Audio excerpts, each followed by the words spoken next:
جس نے کبھی چاند رات کو تنہائی میں اکیلے بیٹھ کر چاند کو دیکھا ہو، اس خشوع کو محسوس کیا ہو، اس جادو کو محسوس کیا ہو جو چاندنی راتوں میں ہوتا ہے، جس میں آپ خود سے خم کلامی کر سکتے ہیں، ایک آئینہ بن کے چاند آپ کے سامنے آ جاتا ہے اور اس میں اپنی ذات کو دیکھ سکتے ہیں۔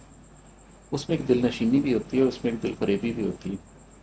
بہت سے لوگ اس میں دل فریبی کا شکار ہو جاتے ہیں، بہت سے لوگ اس کے دل نشینی حاصل کر لیتے ہیں۔ یہ آپ کے پرسپیکٹو پر، آپ کے کانٹیکس پر میٹر کرتا ہے۔ مگر میں لوگوں کو دعوت دیتا ہوں کہ ڈیجیٹل اسکرینوں سے ہٹ کے کبھی چاند رات میں چھت پہ جا کے بھی بیٹھیں اور اپنے آپ سے بھی خود کلامی کریں، اپنی ذات کو سمجھنے کی کوشش کریں، شاید اس سے کوئی بڑے ریئلٹیز بھی سمجھ آنی شروع ہوں۔ اور ہے کہ میں نے خود کو تنگ کیا، خود کو اب میں کیا کہوں؟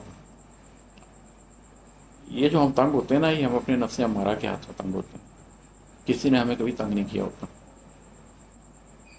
جب آپ کو یہ ادراک ہو جائے، جب آپ کو یہ احساس ہو جائے کہ آپ اپنے آپ کو تنگ کرنے والے خود ہی تھے، آپ ہی راستہ تھے، آپ ہی مسافر تھے، آپ ہی سنگ میل تھے، آپ ہی منزل تھے، آپ ہی راہزن تھے، آپ نے ہی اپنے ہی آپ سے لڑنا تھا اور اپنے ہی آپ کو پچھاڑنا تھا اور اپنے ہی آپ سے جیتنا تھا اور منزل تک پہنچنا تھا، تو پھر انسان کو ادراک ہو جاتا ہے کہ وہ دنیا میں جتنا بھی تنگ ہوا ہے اپنی وجہ سے ہی تنگ ہوا ہے۔ وہ اپنے آپ کو وہ کیا کہہ سکتا ہے؟ صرف سمجھا سکتا ہے، لڑ سکتا ہے، پچھاڑ سکتا ہے اور اپنے سے ہی ڈیل کر کے آگے بڑھ سکتا ہے۔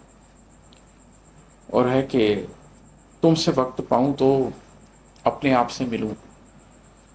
یہ ایک ریگریٹ ہے زندگی میں کہ زندگی میں کچھ مواقع پہ میں نے لوگوں کو بہت وقت دیا، وہ وقت جو شاید وہ لوگ ڈیزرو نہیں کرتے تھے، اس لیے کہ مجھے اب یہ سمجھ آ گئی ہے کہ دنیا میں جو رشتے بھی ہیں وہ بھی ایک امتحان ہی ہیں۔ آپ کو رشتوں کو اس تناظر سے دیکھنا چاہیے کہ یہ رشتے اللہ نے بنائے ہیں اور میں ان رشتوں کو اس طرح ہینڈل کروں گا کہ اللہ نے ان کی طرف صلہ رحمی کے جو میرے معاملات رکھے ہیں ان کو پورا کرنا۔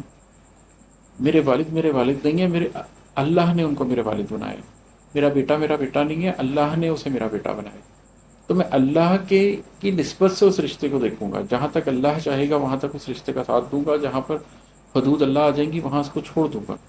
تو جب آپ کو یہ بات سمجھ آنے لگ جاتی ہے، جب آپ یہ جان جاتے ہیں کہ آپ نے دوسروں کو کتنا وقت دینا اور کتنا نہیں دینا، تو پھر آپ یہ سوال کر سکتے ہیں کہ تم سے وقت پاؤں تو اپنے آپ سے ملوں۔ کہ لوگوں سے وقت پا کر پھر اپنی ذات کو وقت دینا پڑتا ہے، اپنی ذات کی تشکیل کے اوپر وقت گزارنا پڑتا ہے۔ اور ہے کہ 4 دن بچے ہیں اب، سانس سانس کیا گنوں؟ 4 دن بچے ہیں اب، سانس سانس کیا گنوں؟